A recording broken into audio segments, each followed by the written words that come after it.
Entrei em casa e o vazio absoluto me atingiu. Móveis, lembranças de uma vida inteira, tudo vendido. No celular, a mensagem cruel do meu filho mais velho: esqueça que tem filhos. Eu não chorei. Apenas sorri friamente e liguei para o meu advogado com uma única instrução. 2 dias depois, eles apareceram na minha porta desesperados, implorando perdão. Mas já era tarde demais para o que estava por vir. Abri a porta de casa e o silêncio me engoliu como um buraco negro. Não o silêncio normal de uma casa vazia depois de um final de semana fora. Era o silêncio da ausência absoluta. O tipo de silêncio que dói nos ouvidos, que pesa no peito, que faz o coração acelerar mesmo antes do cérebro entender o motivo. Meus passos ecoavam no piso de taco que meu pai havia colocado com as próprias mãos em 1978. Cada tábua pregada com amor e suor depois de um dia inteiro trabalhando na construção civil. Eco. Pela primeira vez em 68 anos de vida, meus passos ecoavam dentro da minha própria casa. Larguei a mala de viagem no hall de entrada. Meu corpo inteiro estava tenso, cada músculo contraído como se pressentisse o perigo antes mesmo de vê-lo. Caminhei até a sala de estar e senti minhas pernas bambearem. A sala estava completamente vazia. Não apenas arrumada ou limpa, vazia, oca, violada. O sofá bege de 3 lugares que comprei quando abri minha segunda papelaria no centro da cidade, aquele onde sentei 1000 vezes depois de um dia cansativo de trabalho, onde li jornal todo domingo de manhã durante anos, onde recebi visitas, onde consolei meus filhos quando choravam, onde costurei uniformes escolares até altas horas da madrugada para economizar dinheiro. Sumiu. A estante de jacarandá, que guardava a coleção de livros que meu falecido marido juntou durante 40 anos de casamento, cada volume escolhido com carinho nas livrarias do centro histórico, cada lombada marcada pelas suas impressões digitais, cada página sublinhada com suas anotações a lápis. Levaram tudo. A mesinha de centro onde apoiávamos o café e os biscoitos toda a tarde, o aparador com as fotos emolduradas dos netos, o tapete persa que ganhei de presente de bodas de prata dos meus sogros, já falecidos, e que valia mais de 12 mil reais no mercado de antiguidades. Nada, absolutamente nada restava. Minha respiração começou a falhar. Curta, rápida, ofegante. Corri para a sala de jantar com as mãos tremendo, vazia. A mesa de 6 lugares onde sentamos pela última vez no Natal passado, onde meus 3 filhos se reuniram com os netos e brindamos com espumante barato, mas com coração cheio, onde Marco segurou minha mão e disse que eu era a melhor mãe do mundo. As cadeiras estofadas que mandei reformar há apenas 8 meses gastando R$ 4.500. A cristaleira com as taças de cristal tcheco que herdei da minha mãe quando ela faleceu, peças raras que ela guardava para ocasiões especiais e que eu guardava com o mesmo zelo, limpando uma por uma todo mês com pano macio e detergente neutro. Sumiram. Roubaram minhas memórias materializadas em objetos. Roubaram a história física da minha família. Senti a garganta fechar. Caminhei até a cozinha com passos cada vez mais rápidos, quase correndo, negando mentalmente o que meus olhos já sabiam que iriam encontrar. Os armários estavam escancarados, completamente vazios. As portas balançavam levemente com a corrente de ar que entrava pela janela que alguém havia deixado aberta. Panelas de inox que usei por 20 anos, frigideiras antiaderentes, assadeiras de vidro, formas de bolo, o jogo completo de pratos de porcelana branca que ganhei de casamento e que ainda estava perfeito, sem uma única lasca. Os talheres de prata que eram herança da avó do meu marido e que valiam pelo menos R$ 8.000. Os eletrodomésticos. A geladeira, o fogão de 6 bocas, o micro-ondas de embutir que custou R$ 2.700, a lava-louças que instalei no ano passado, a batedeira planetária profissional que a Débora me deu de aniversário e custou R$ 1.400. Até o jogo de xícaras de porcelana que usava todo santo dia para tomar meu café da manhã, aquelas xícaras pequenas com detalhes em dourado que comprei numa loja especializada pagando R$ 320. Levaram até a cafeteira elétrica. A cafeteira de R$ 500 que minha filha Débora me presenteou no aniversário de 67 anos, com aquele cartão escrito à mão dizendo que sua mãe merecia tomar o melhor café todas as manhãs. Subi as escadas me segurando no corrimão porque minhas pernas estavam tremendo tanto que temi cair. Cada degrau parecia mais alto que o anterior. Meu peito subia e descia rápido demais. Cheguei no segundo andar e fui direto para o meu quarto. A porta estava aberta. Entrei e a visão me perfurou como uma lâmina gelada atravessando as costelas. Meu quarto estava violado, estuprado, profanado.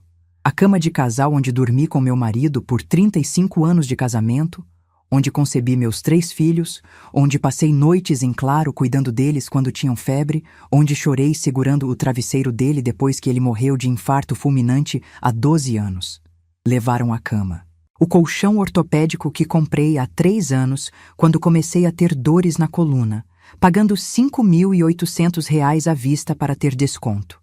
O guarda-roupa de mogno maciço, com 6 portas que era a herança dos meus pais e que provavelmente valia R$ 15.000 no mercado de móveis antigos. A penteadeira com espelho veneziano, onde me arrumava toda manhã, onde passava batom antes de sair para a papelaria, onde me olhei pela primeira vez depois que meu marido morreu e pensei se conseguiria continuar sozinha. O criado mudo de cada lado da cama. O da esquerda ainda tinha a foto dele na moldura de prata, aquela foto que eu beijava toda noite antes de dormir, onde ele sorria usando aquele terno marrom que tanto gostava. Levaram até isso. Roubaram a imagem física do meu falecido marido. Senti algo quebrar dentro de mim. Não era choro. Era mais profundo que isso. Era a sensação física de algo se partindo no centro do peito, como quando você torce um galho seco até ele estalar. Fui até o quarto que era do Marco quando ele era criança. A porta estava entreaberta. Empurrei devagar. Vazio. A cama de solteiro onde ele dormiu dos 7 aos 18 anos. A escrivaninha onde ele fazia lição de casa e onde eu sentava ao lado dele ensinando matemática porque ele tinha dificuldade. A estante com os troféus de futebol que ele ganhou no time da escola. Os quadros na parede com diplomas de mérito. Tudo sumiu. Apagaram a infância dele como se nunca tivesse existido. O quarto da Débora. Vazio. O quarto do Tiago, meu filho mais novo que mora no Rio de Janeiro. Vazio. Até o quarto de hóspedes onde minha irmã dormia quando vinha de Campinas visitar a gente 2 vezes por ano. A cama de casal, o guarda-roupa pequeno, a poltrona de leitura que eu adorava. Completamente esvaziado. Desci as escadas como um zumbi. Minha cabeça estava funcionando devagar demais, como se estivesse submersa em água gelada. Voltei para a sala vazia. Fiquei parada ali, no meio do nada, olhando para as marcas no piso de taco onde os móveis ficaram durante anos. Manchas mais escuras na madeira, fantasmas de uma vida que existiu até 3 dias atrás. Foi quando senti meu celular vibrar dentro da bolsa. Peguei com as mãos tremendo. Uma mensagem do Marco no WhatsApp, meu filho mais velho. O menino que eu embalei no colo cantando canção de ninar quando ele não conseguia dormir. O menino que eu cuidei durante 2 semanas quando ele teve pneumonia aos 5 anos e quase morreu, ficando acordada a noite inteira colocando compressa fria na testa dele e rezando para todos os santos. O jovem que eu paguei faculdade particular de tecnologia da informação, mesmo tendo que fazer empréstimo no banco usando a papelaria como garantia. 5 anos pagando prestação de R$ 1.200 por mês. A mensagem era curta, direta. Cada palavra escolhida para causar o máximo de dor possível. Mãe, esqueça que tem filhos. Você viveu sua vida. Agora deixa a gente viver a nossa. Não adianta procurar a gente. Mudamos de cidade. Não tente contato. Foi bom enquanto durou. Li aquilo uma vez. Depois 2. Depois 3. Minha visão ficou embaçada, mas não eram lágrimas. Ainda não. Era outra coisa. Era raiva pura se formando no fundo do estômago e subindo como ácido pela garganta. Esquecer que tenho filhos, depois de venderem todos os meus pertences, depois de transformarem minha casa numa casca vazia, depois de apagarem 68 anos de vida como se fossem apenas entulho descartável. Liguei para o número do Marco. Caiu direto na caixa postal. Liguei de novo. Caixa postal. Tentei o número da Eduarda. Aquela nora influenciadora digital de estilo de vida que mal chegava a 23 mil seguidores, mas adorava posar no Instagram com bolsas de grife que qualquer pessoa com 2 olhos percebia que eram falsificadas. O número dela nem tocou. Mensagem automática. O número que você discou não existe ou está fora da área de cobertura. Abri o WhatsApp e tentei mandar mensagem. Bloqueada. Fui no Instagram da Eduarda. Perfil privado. Bloqueada também. Tentei pelo Facebook. Bloqueada. Tentei por todos os canais possíveis. Bloqueada em absolutamente todos. Sentei no chão frio da sala vazia. O piso de taco estava gelado, mesmo sendo final de tarde de um dia quente de verão. Senti o frio subindo pela minha coluna. Encostei a cabeça na parede e fechei os olhos. Não chorei. Ainda não. Minha cabeça estava funcionando rápido demais para lágrimas. Eu tinha passado 42 anos da minha vida administrando 2 papelarias no centro da cidade de São Paulo. 42 anos lidando com fornecedores que tentavam me passar a perna cobrando preços abusivos, com funcionários que roubavam material do estoque e achavam que eu não percebia, com concorrência desleal de grandes redes que vendiam abaixo do preço de custo só para quebrar os pequenos comerciantes. Eu sabia reconhecer golpe quando via um. Eu tinha cheiro para trapaça.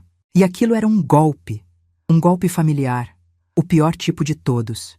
Peguei meu celular de novo, abri a agenda de contatos, rolei até a letra M, parei no nome, Doutora Manuela Cortez, minha advogada há 25 anos, a mulher que cuidou de toda a papelada quando abri a segunda loja, a mesma que organizou o inventário quando meu marido morreu, fazendo questão de deixar tudo documentado direitinho para eu não ter problema com nenhum herdeiro no futuro. A mesma que me aconselhou, há exatos 3 anos atrás, a fazer um documento muito específico quando percebi que o Marco estava mudando, ficando mais frio, mais calculista, fazendo perguntas estranhas sobre herança, sobre valor do imóvel, sobre quem ia ficar com o quê quando eu morresse. Disquei o número dela.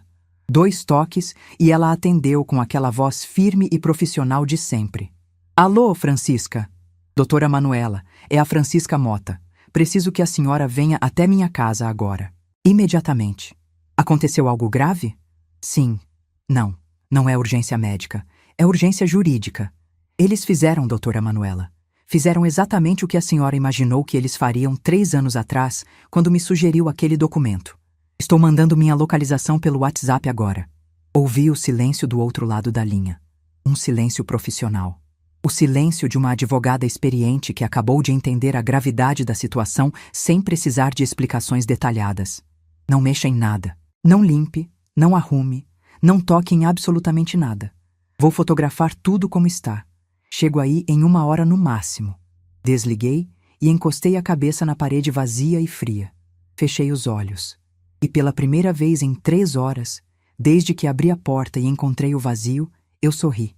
Um sorriso fino, gelado, completamente diferente dos sorrisos largos e amorosos que eu dava quando o Marco era criança e vinha correndo me mostrar uma nota boa da escola.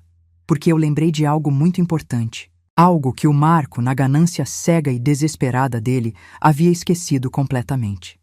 3 anos atrás, logo depois que me aposentei e fechei as 2 papelarias vendendo o ponto comercial por um valor justo, a doutora Manuela me chamou no escritório dela para uma conversa séria.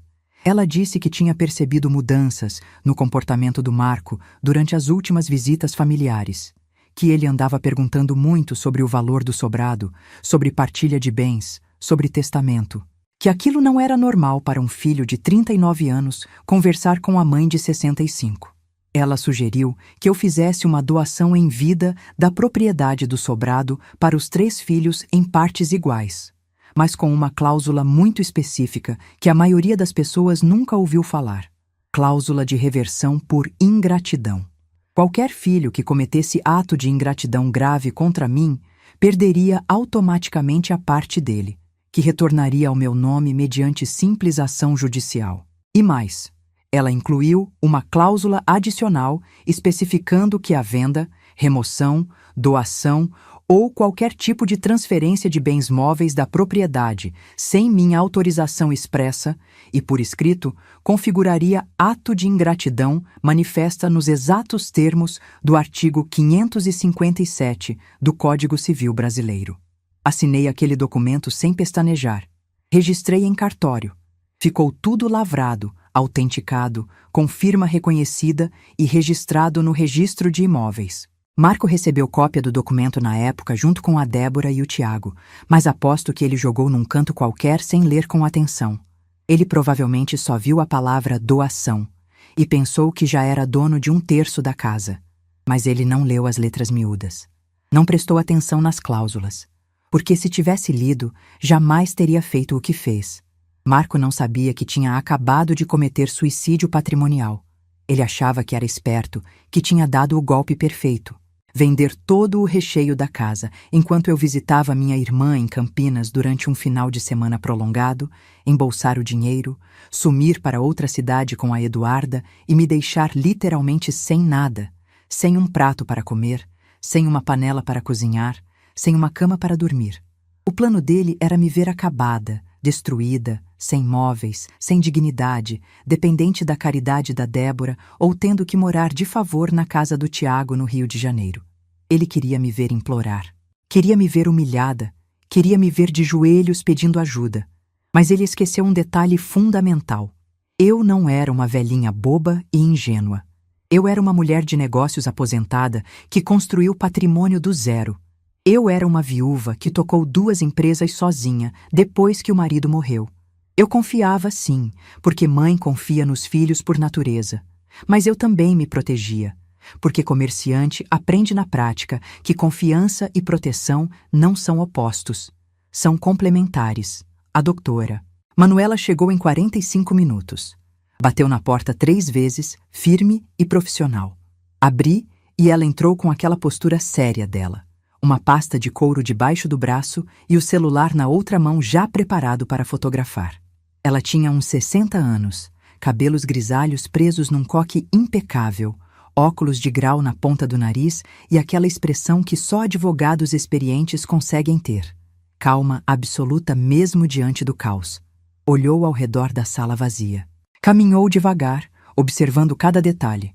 As marcas no piso. Os buracos nas paredes onde estavam os quadros, os ganchos no teto onde pendia o lustre da sala de jantar. Subiu as escadas, visitou cada cômodo vazio, desceu de novo. Não disse uma palavra durante os primeiros 10 minutos. Apenas observou com olhos clínicos de quem está catalogando provas. Finalmente ela falou, e a voz dela estava mais fria que gelo. Francisca, isso é ingratidão qualificada. Artigo 557 do Código Civil. Eles não apenas removeram bens. Eles esvaziaram sua vida material inteira. Fotografe absolutamente tudo. Cada cômodo vazio, cada armário aberto, cada espaço onde havia um móvel e agora há apenas a marca dele no piso.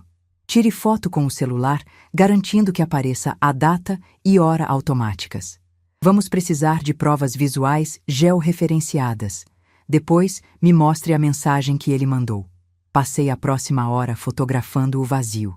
Cada ângulo, cada cômodo. A sala sem os sofás, a cozinha sem as panelas, os quartos sem as camas, o banheiro sem as toalhas, sem o armário espelhado, sem os tapetes antiderrapantes. Cada foto era uma prova. Cada imagem vazia era uma munição que eu estava carregando para usar no momento exato. Mostrei a mensagem do Marco para a doutora Manuela. Ela pegou meu celular, leu uma vez, leu de novo, deu um zoom na tela para ver melhor cada palavra e pela primeira vez em 25 anos de parceria profissional, eu vi ela sorrir. Não era um sorriso alegre. Era o sorriso técnico de um cirurgião que acabou de encontrar o tumor exatamente onde o exame indicava que estaria. Francisca, ele confessou por escrito e de forma inequívoca. Esqueça que tem filhos é declaração explícita de rompimento deliberado e voluntário de vínculo familiar. No contexto da remoção não autorizada de bens, isso configura ingratidão qualificada agravada. Vou protocolar a ação de reversão da doação hoje mesmo no fórum e pedir uma liminar de indisponibilidade imediata da fração ideal dele no imóvel. Enquanto o juiz não decidir o mérito final do processo, Marco não vai poder vender, transferir, hipotecar, dar em garantia ou fazer absolutamente nada com a parte dele. Ele vai acordar amanhã com 1/3 do patrimônio dele completamente congelado. Perguntei quanto tempo levaria para a reversão definitiva. Ela ajustou os óculos e respondeu com aquela franqueza que sempre admirei nela. A liminar pode sair em 2 ou 3 dias úteis, se o juiz estiver trabalhando nessa vara. O processo completo até a sentença final vai levar de 6 a 8 meses. Pode se preparar para uma maratona, Francisca. Não é corrida de 100 metros. Mas a boa notícia é que cada dia que passa sem ele contestar formalmente fortalece nosso caso. E se ele não contestar nada? Se ficar em silêncio? A doutora Manuela sorriu de novo. Aquele sorriso técnico e gelado. Melhor ainda, revelia significa que todos os fatos que eu alegar na petição inicial serão presumidos verdadeiros pelo juiz. Sem defesa, sem contestação, ele não vai conseguir questionar absolutamente nada do que eu afirmar no processo. O caminho jurídico fica muito, muito mais curto e direto. Naquela noite, depois que a doutora Manuela foi embora levando todas as fotos salvas num pendrive e cópias impressas da mensagem do Marco, autenticadas em cartório, eu dormi no chão do meu quarto vazio. Não porque eu não tinha opção. Eu poderia perfeitamente ter ido para um hotel confortável. Poderia ter ligado para a Débora e dormido na casa dela. Poderia ter voltado para Campinas e ficado mais uns dias na casa da minha irmã. Mas eu quis dormir ali, no piso frio de taco, sem colchão, sem travesseiro, apenas eu e o vazio. Porque eu precisava sentir na pele e nos ossos o que o Marco tinha me feito. Precisava gravar aquilo na memória do corpo. Precisava transformar aquela dor física em combustível, em determinação, em força para não fraquejar nem por 1 segundo durante os próximos meses. Deitei de lado no chão gelado, usando minha própria bolsa de viagem como travesseiro improvisado. Fechei os olhos e não consegui dormir por horas. Fiquei ali, olhando para o teto escuro, sentindo cada osso da minha coluna pressionando contra a madeira dura, pensando em como um filho é capaz de fazer isso com a própria mãe. Mas quando o sono finalmente veio, já perto das 4 da manhã, eu sonhei com a papelaria, com o cheiro de papel novo, com o som da campainha tocando toda vez que um cliente entrava, com minhas mãos calejadas contando dinheiro no fim do expediente, com a sensação de vitória toda vez que fechava o caixa no azul depois de um mês difícil. Acordei às 6 da manhã, o corpo todo dolorido, as costas travadas, o pescoço rígido, mas a mente estava cristalina como água de nascente. Antes de eu contar o que aconteceu depois daquela ligação para a doutora Manuela, preciso saber. Vocês acham que eu fiz certo? Ou será que uma mãe deve sempre dar mais uma chance, não importa o tamanho da traição? Deixe a sua opinião nos comentários. Quero saber o que vocês fariam no meu lugar. Porque o que aconteceu nos dias seguintes mudou completamente o rumo dessa história. Levantei do chão com dificuldade, cada articulação protestando contra a noite dormida no piso duro. Cambaleei até o banheiro e abri a torneira para lavar o rosto. A água fria me trouxe de volta à realidade de forma brutal. Olhei no espelho. Ainda bem que eles não tinham conseguido arrancar o espelho do banheiro da parede. E vi uma mulher de 68 anos, com olheiras profundas, cabelos desgrenhados e uma expressão que eu mesma não reconheci. Não era tristeza, não era desespero, era determinação pura cristalizada em cada ruga do rosto. Tomei banho no chuveiro que felizmente ainda estava lá, parafusado na parede. Nem o Marco tinha tido coragem de arrancar os registros hidráulicos. Vesti a única troca de roupa que tinha na mala de viagem, uma calça jeans confortável e uma blusa de algodão simples, e saí de casa às 7h15 da manhã com um objetivo claro na cabeça. Fui direto para a loja de departamentos que abria às 8. Esperei na porta junto com funcionários e outros clientes madrugadores. Quando abriram, entrei e fui direto para a seção de cama, mesa e banho. Comprei o essencial básico para sobreviver. Um colchão inflável de solteiro que custou R$ 290, um jogo de lençol simples, 2 travesseiros, 2 toalhas de banho, um jogo básico de talheres, 2 pratos, 2 canecas, uma panela pequena, uma frigideira. Gastei R$ 943 no total. Paguei no débito. Depois fui no mercado do bairro e comprei o mínimo alimentar: pão, café solúvel, manteiga, presunto, queijo, leite, ovos, arroz, feijão, óleo, sal. R$ 312. Voltei para casa de táxi porque não conseguiria carregar tudo sozinha no ônibus. Mais R$ 28 de corrida. Quando cheguei em casa e coloquei as compras na cozinha vazia, senti pela primeira vez o peso real do que tinha acontecido. Não era mais conceito abstrato, era real, concreto. Eu ia ter que reconstruir minha vida material do zero aos 68 anos de idade. Inflei o colchão usando a bombinha manual que vinha junto. Levei 15 minutos e fiquei ofegante. Coloquei na sala mesmo, perto da janela, porque não queria dormir no quarto vazio onde passei 35 anos com meu marido. Arrumei os lençóis, fiz a cama improvisada, sentei na beirada daquele colchão inflável vagabundo e, finalmente, depois de quase 24 horas segurando, comecei a chorar. Não foi choro delicado, foi soluço violento. Aquele choro que sai do fundo do peito, que dói nas costelas, que deixa o rosto inchado e a garganta queimando. Chorei por meia hora sem parar.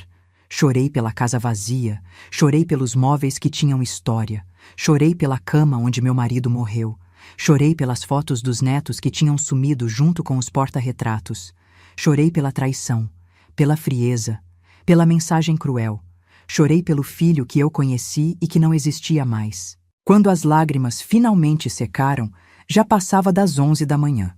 Levantei, lavei o rosto de novo, tomei um copo d'água e fui para a cozinha fazer café. Café solúvel numa caneca de plástico. Tomei em pé, olhando pela janela para o quintal dos fundos que meu pai plantou roseiras há 50 anos. Meu celular tocou. Era a doutora Manuela. Francisca, protocole a petição inicial há 40 minutos. Entramos com ação de reversão de doação por ingratidão com pedido de liminar de indisponibilidade do bem.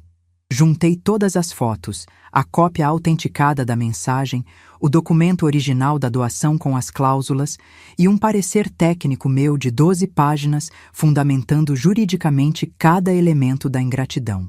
O processo já está distribuído. Caiu com a juíza doutora Helena Figueiredo, que é rigorosa, mas justa. Conheço ela há anos. Se ela se convencer da urgência, a liminar sai rápido. Quanto tempo é rápido? 48 a 72 horas. Talvez até hoje à tarde, se ela estiver despachando processos novos. Agora é esperar. Esperar. A palavra que eu mais odiava. Mas não tinha escolha. Eu não era advogada. Não era juíza. Não podia acelerar a máquina da justiça. Só podia confiar no sistema e na competência da doutora Manuela. Passei o resto daquele dia limpando a casa vazia. Varri cada cômodo, passei pano no chão, limpei os banheiros. Organizei a cozinha com os 3 utensílios que tinha comprado. Mantive o corpo ocupado porque se parasse para pensar, ia enlouquecer. À noite, comi 2 ovos mexidos com pão. Tomei café solúvel de novo. Deitei no colchão inflável às 9 da noite e dormi por exaustão pura. No segundo dia, acordei às 6h15. O colchão tinha murchado um pouco durante a noite. Enchi de novo. Tomei café com pão e manteiga. Fiquei sentada na beira daquele colchão, olhando para as paredes vazias. Foi quando percebi algo que mudou tudo. O silêncio. Não o silêncio ruim da casa vazia, mas o silêncio bom da ausência de cobrança. Não tinha ninguém me pedindo dinheiro emprestado. Não tinha nora reclamando que eu cozinhava comida velha. Não tinha filho sugerindo que eu vendesse a casa e fosse morar num apartamento menor, mais adequado para minha idade. Não tinha ninguém me tratando como peso morto. Eu estava sozinha, mas pela primeira vez em anos, eu estava em paz. Levantei do colchão com uma sensação estranha no peito. Não era felicidade, ainda não, mas era o começo de algo parecido. Era alívio.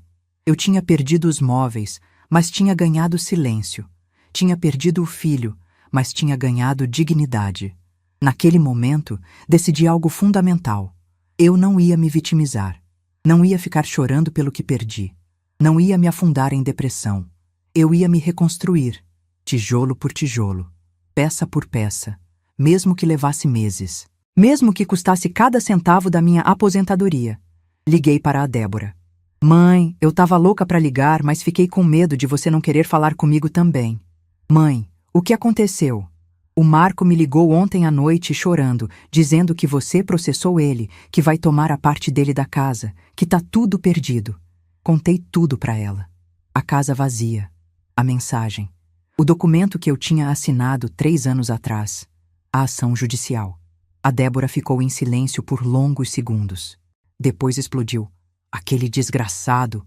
Mãe, eu sempre desconfiei, sempre. Desde que ele começou a namorar aquela Eduarda, ele mudou completamente. Ficou ganancioso, frio, calculista.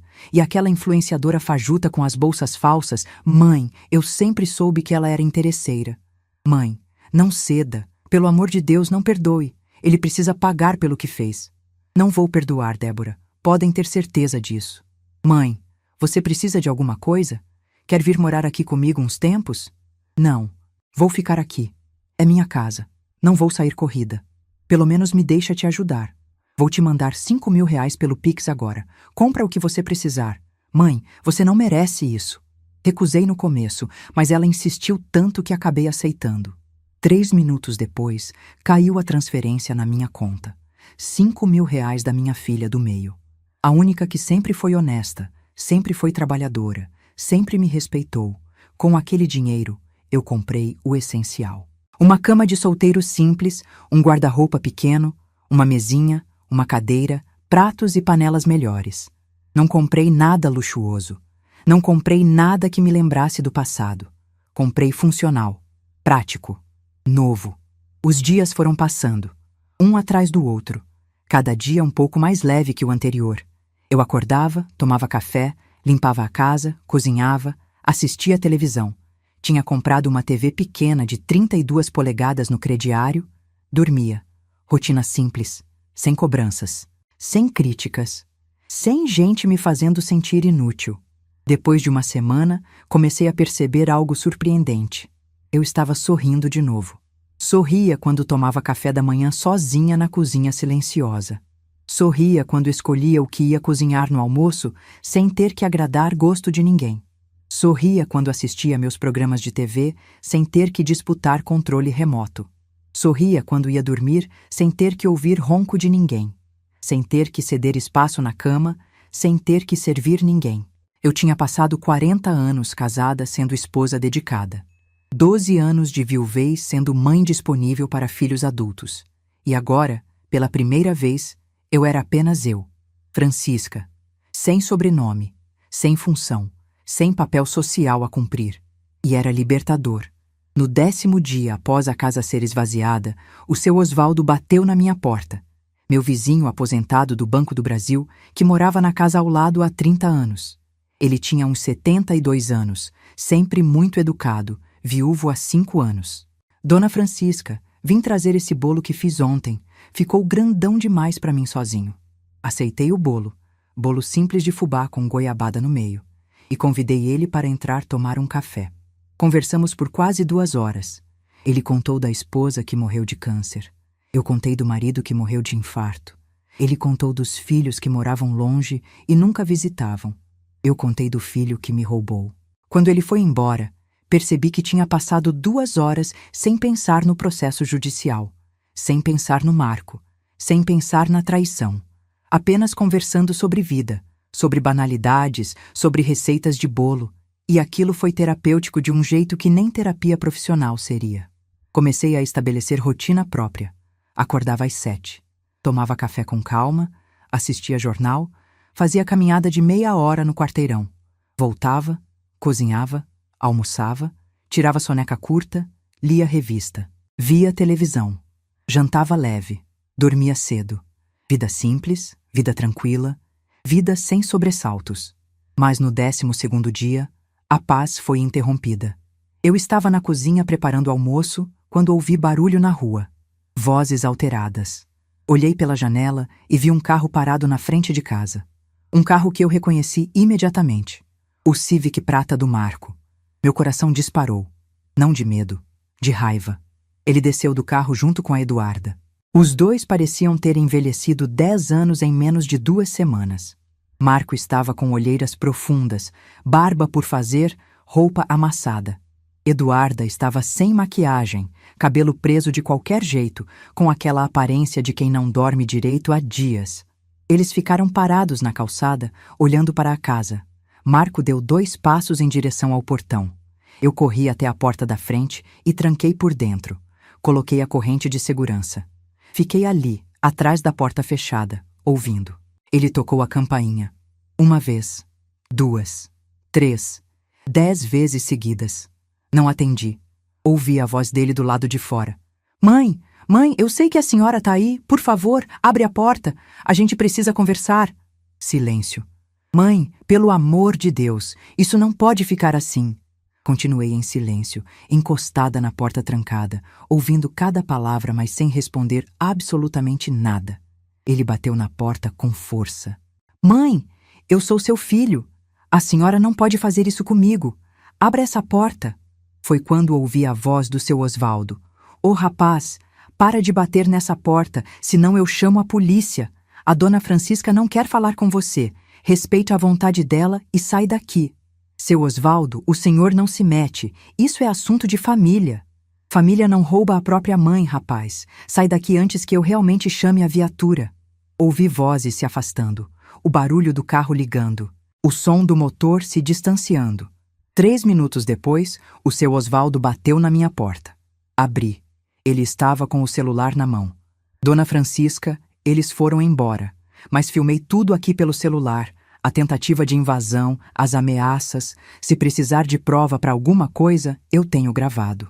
Agradeci com lágrimas nos olhos.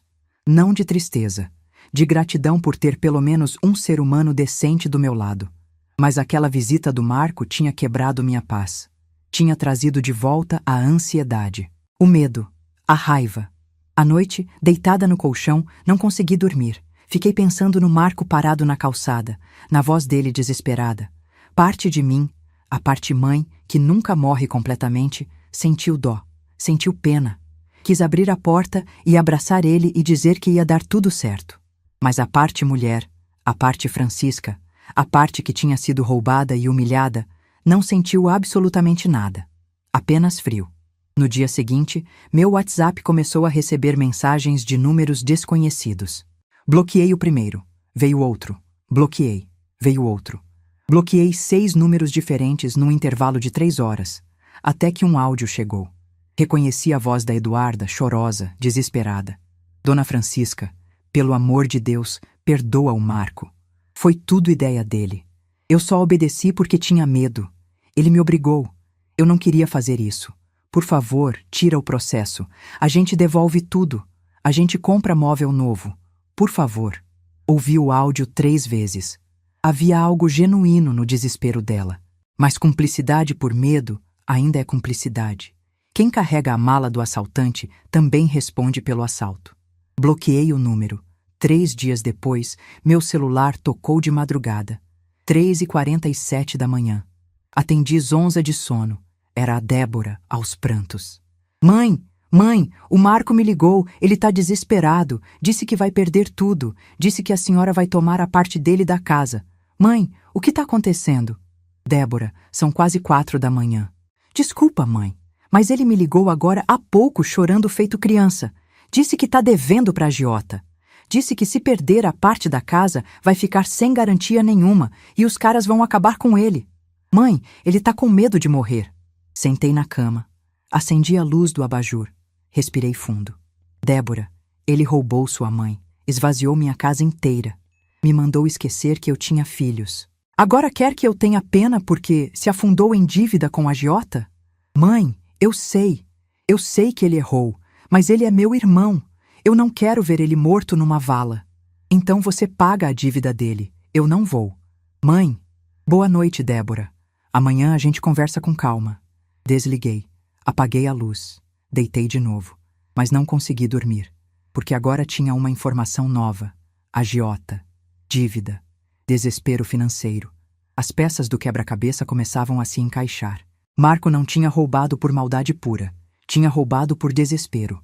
O que de certa forma era pior. porque significava que ele tinha me usado como solução para o problema que ele mesmo criou. No dia seguinte, liguei para a doutora Manuela e contei sobre as ligações, sobre a informação da dívida com a agiota, sobre tudo. Francisca, isso muda alguma coisa no seu coração? Você quer desistir da ação? Não. Tem certeza? Absoluta. Ótimo. Porque acabei de receber a informação que a liminar foi deferida. A fração ideal do Marco no imóvel está indisponível desde ontem às 16 horas. Ele não pode vender, transferir, hipotecar ou dar em garantia. O patrimônio dele está congelado judicialmente. Foi quando eu soube que tinha ganhado a primeira batalha. Mas a guerra estava apenas começando. A notícia da liminar deferida deveria ter me deixado aliviada, mas gerou o efeito oposto. Passei a noite inteira acordada, pensando na informação que a Débora tinha deixado escapar. Agiota. 180 mil reais. Dívida. Desespero. Havia algo muito errado nessa história. Marco trabalhava como consultor de TI freelancer. Segundo ele mesmo me contava nos últimos anos, ganhava entre 12 e 15 mil reais por mês, quando tinha projetos bons. Não era fortuna, mas era renda digna. Como alguém que ganhava isso conseguia se afundar em 180 mil reais de dívida com a agiota? Levantei às 5:30 da manhã, tomei café e fui direto ao computador que tinha comprado na semana anterior. Um notebook simples de 3 mil reais. Abri o Google e comecei a pesquisar. Digitei Esquema Pirâmide Cosméticos Brasil 2023. Apareceram dezenas de notícias. Empresas falsas que prometiam lucro rápido com revenda de produtos importados. Gente que investiu economias inteiras e perdeu tudo.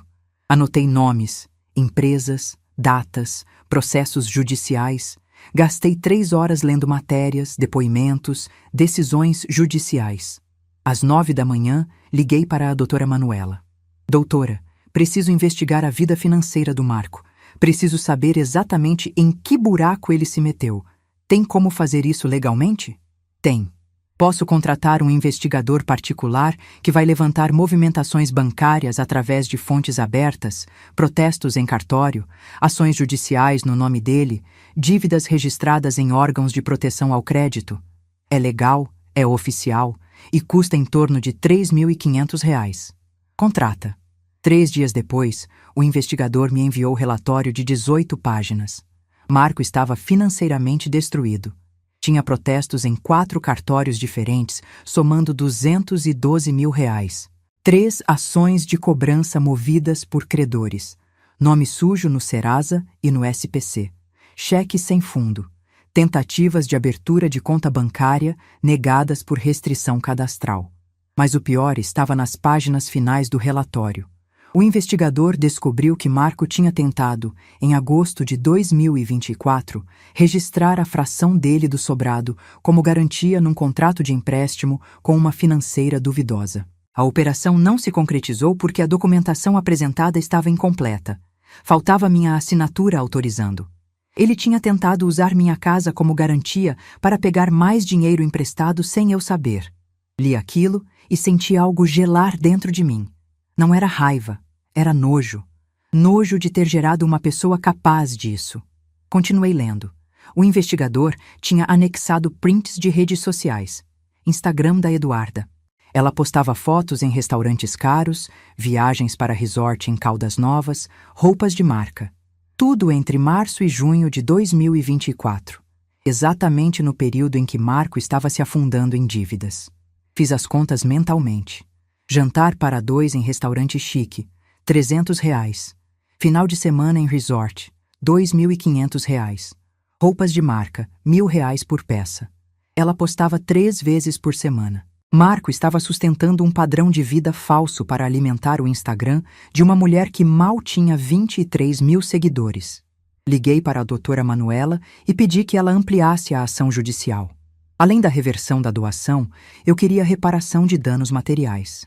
Queria que Marco devolvesse cada móvel que vendeu ou pagasse o valor de mercado de cada um, com correção monetária e juros.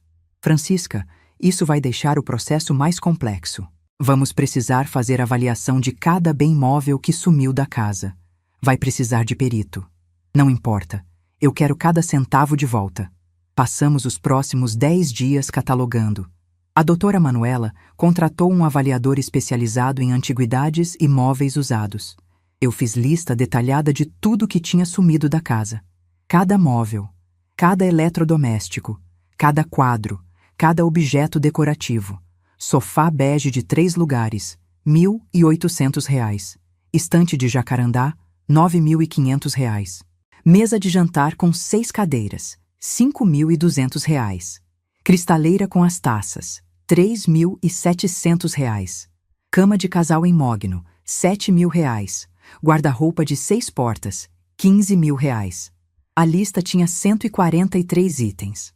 O valor total, segundo a avaliação do perito, chegava a R$ 113.400.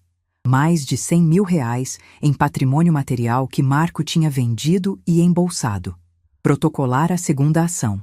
Ação de reparação de danos materiais. Marco teria que devolver tudo ou pagar. Foi quando o celular tocou. Número desconhecido. Atendi. Dona Francisca, aqui é o Dr. Paulo Mendes, advogado do seu filho Marco Antônio Mota.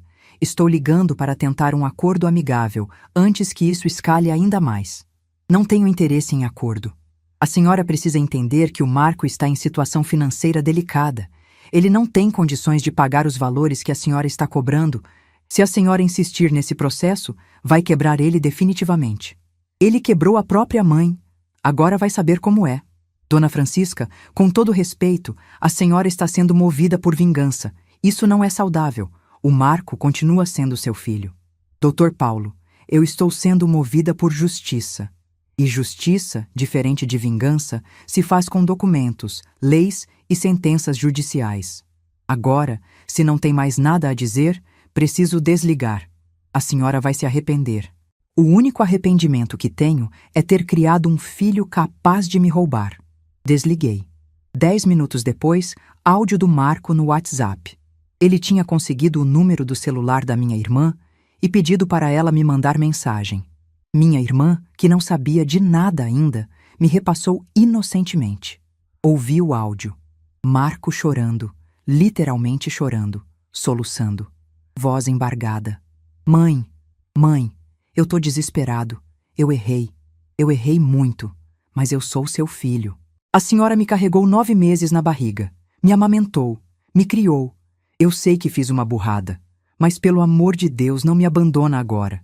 Eu não tenho mais ninguém. A Eduarda já falou que vai embora se eu não resolver isso. Minha vida tá caindo aos pedaços. Eu preciso da senhora. Ouvi até o final. Depois deletei.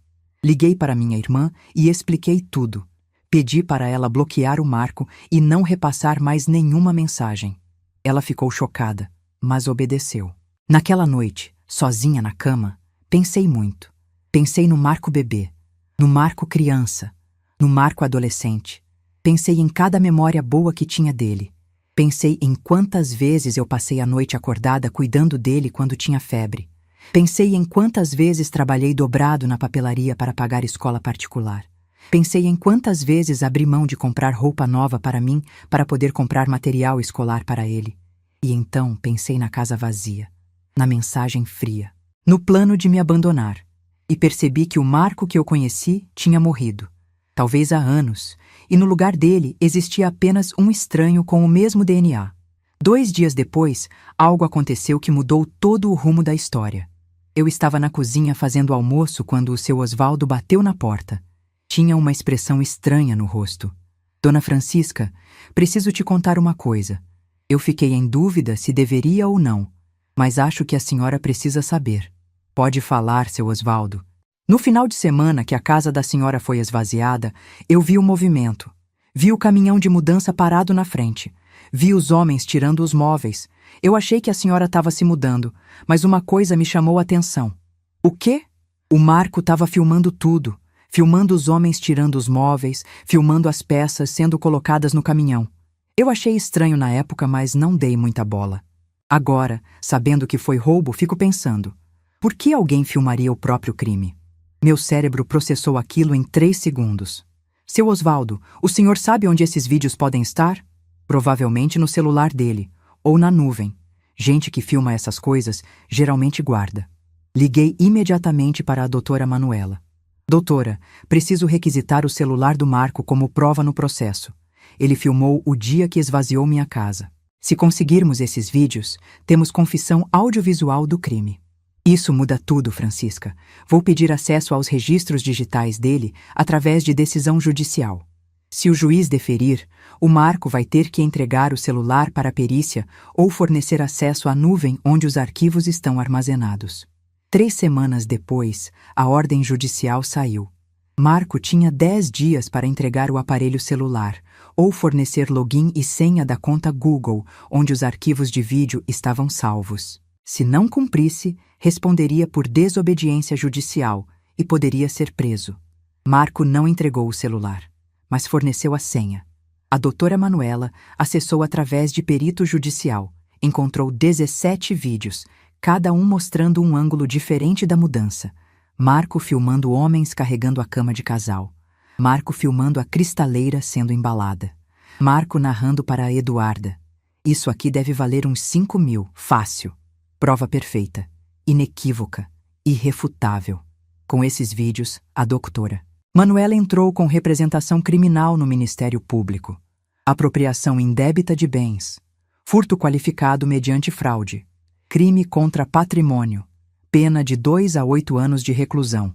Marco passou de réu civil para investigado criminal em menos de 24 horas, e foi quando ele finalmente quebrou. Recebi a ligação da doutora Manuela às 8h15 da manhã de uma terça-feira chuvosa de outubro.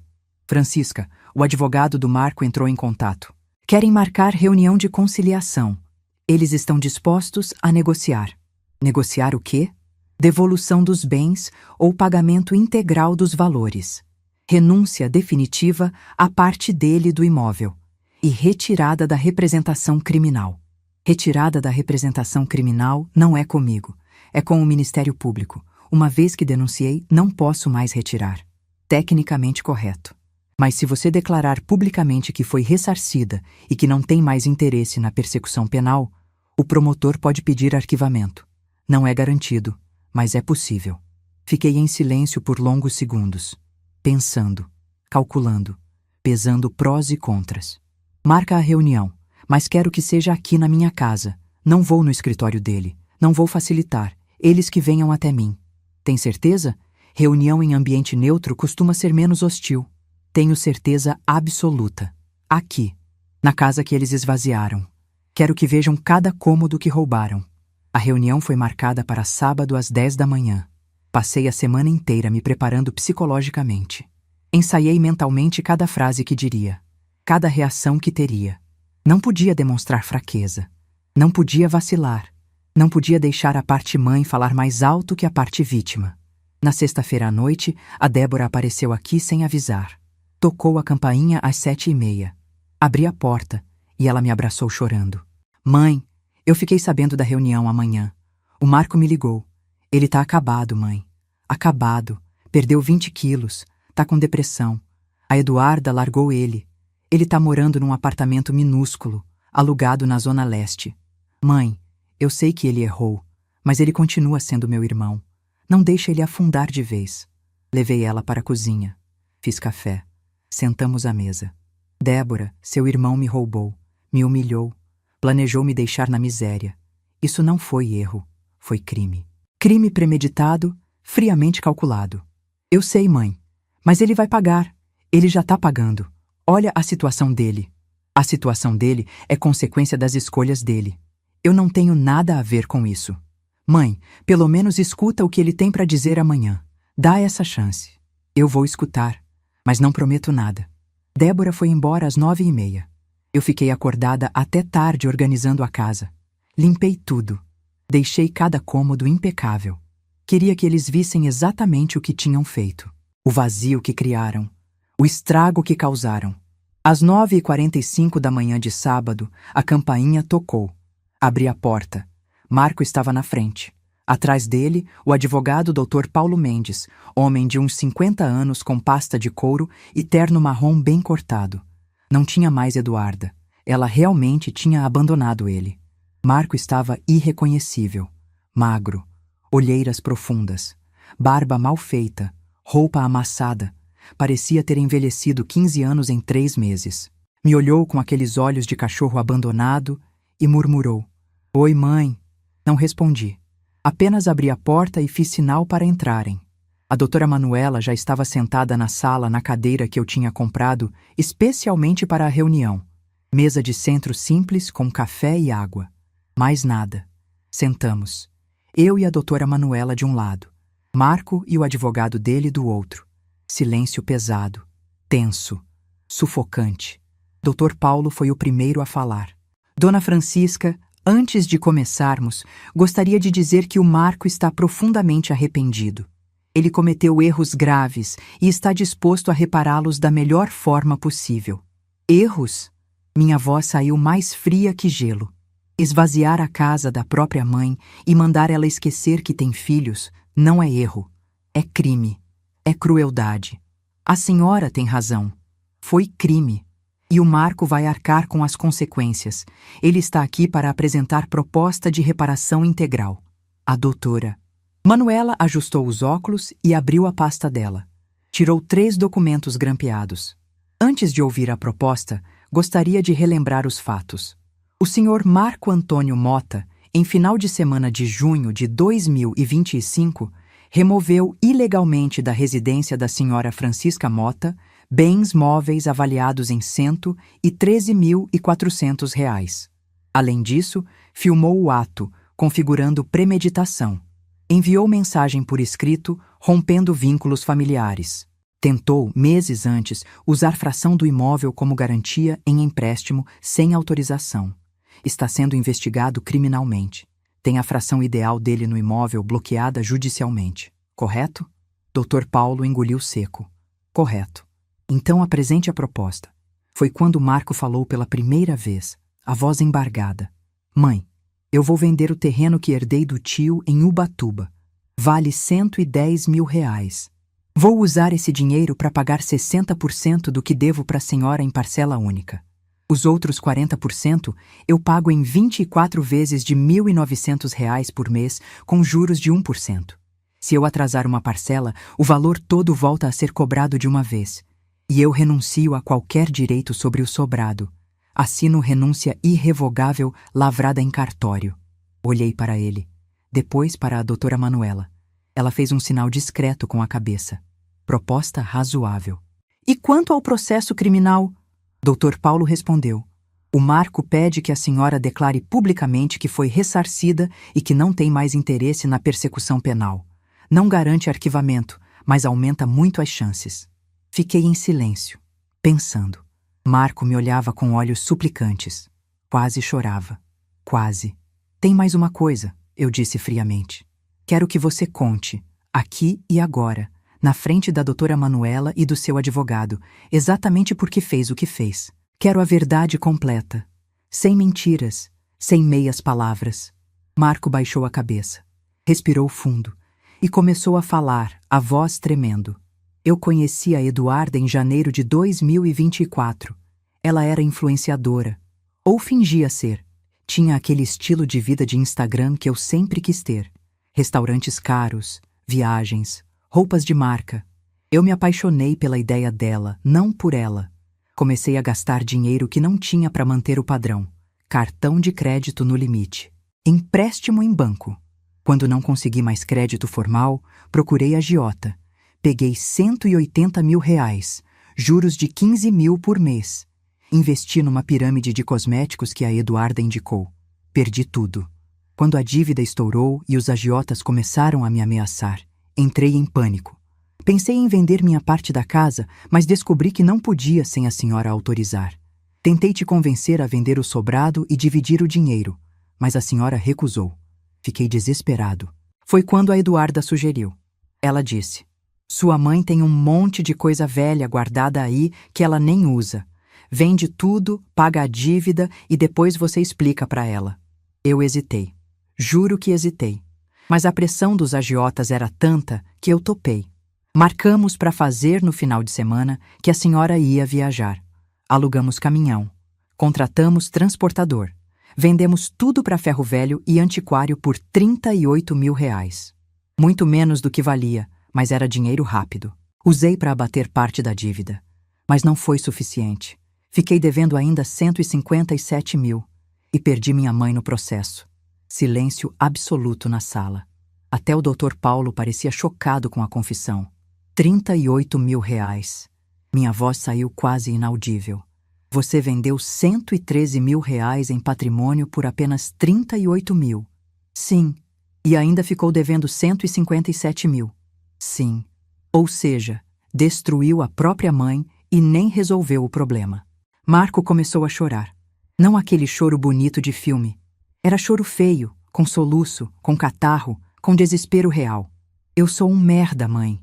Eu sou um fracasso completo. Eu estraguei tudo. Perdi a senhora, perdi a Eduarda, perdi o respeito da Débora e do Tiago. Perdi minha reputação profissional. Tô morando num apartamento vagabundo ganhando 3.500 por mês como técnico de informática. Mal consigo pagar aluguel. Não tenho mais nada. Levantei da cadeira. Caminhei até a janela. Fiquei olhando para a rua, para as árvores, para a vida seguindo normalmente lá fora, enquanto dentro daquela sala tudo estava quebrado. Virei de costas para eles e falei sem olhar. Aceito a proposta, mas com uma condição extra.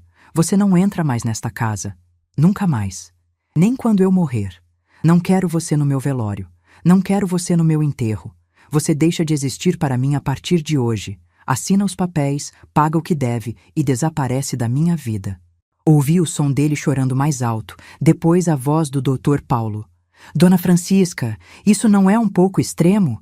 Ele é seu filho. Virei e olhei nos olhos do advogado. Ele foi meu filho, morreu no dia que esvaziou esta casa. Marco levantou, veio em minha direção, caiu de joelhos na minha frente, segurou na barra da minha calça. Mãe, pelo amor de Deus, não faz isso. Eu preciso da senhora. Eu não tenho mais ninguém. Mãe, perdoa. Por favor. Olhei para ele, para aquele homem de 42 anos de joelhos no chão da minha sala, chorando feito criança.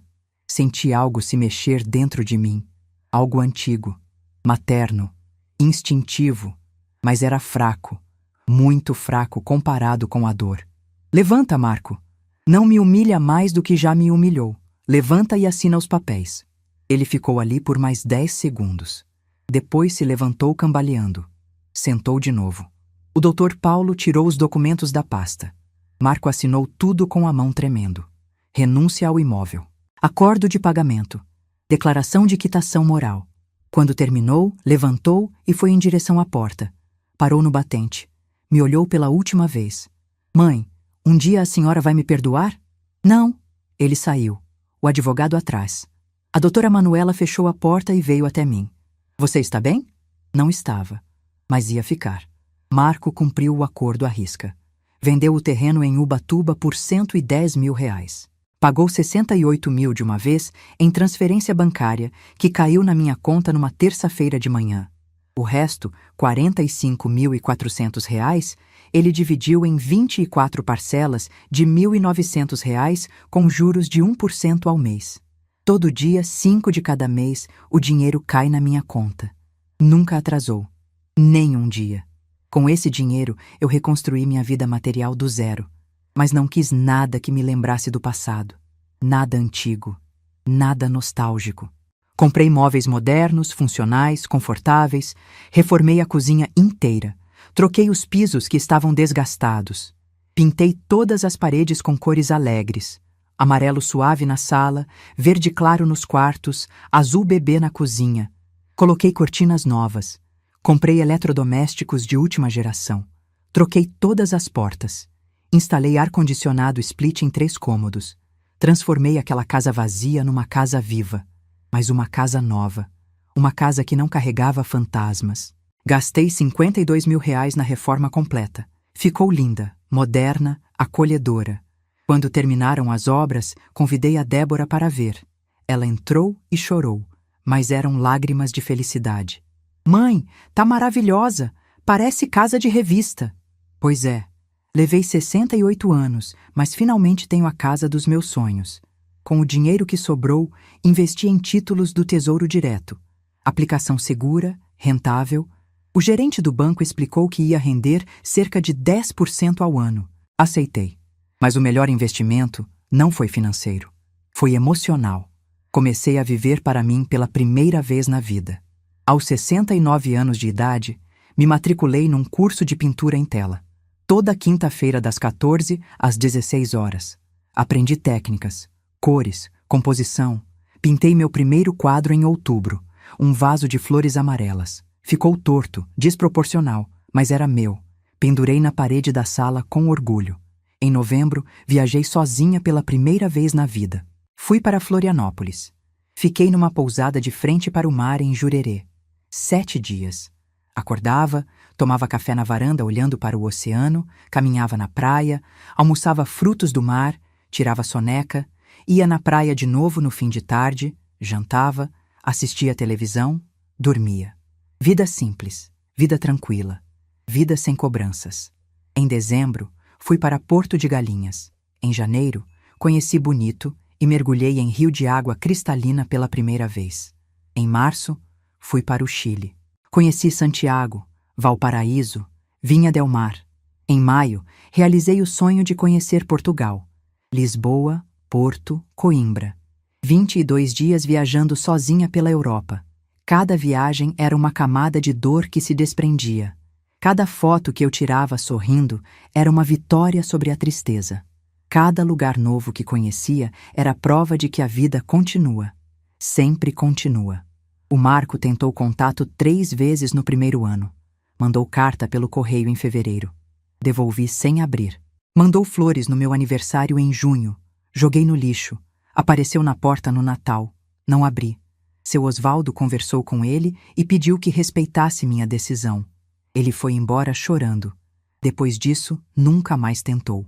A Débora me conta notícias dele de vez em quando. Continua trabalhando como técnico de informática.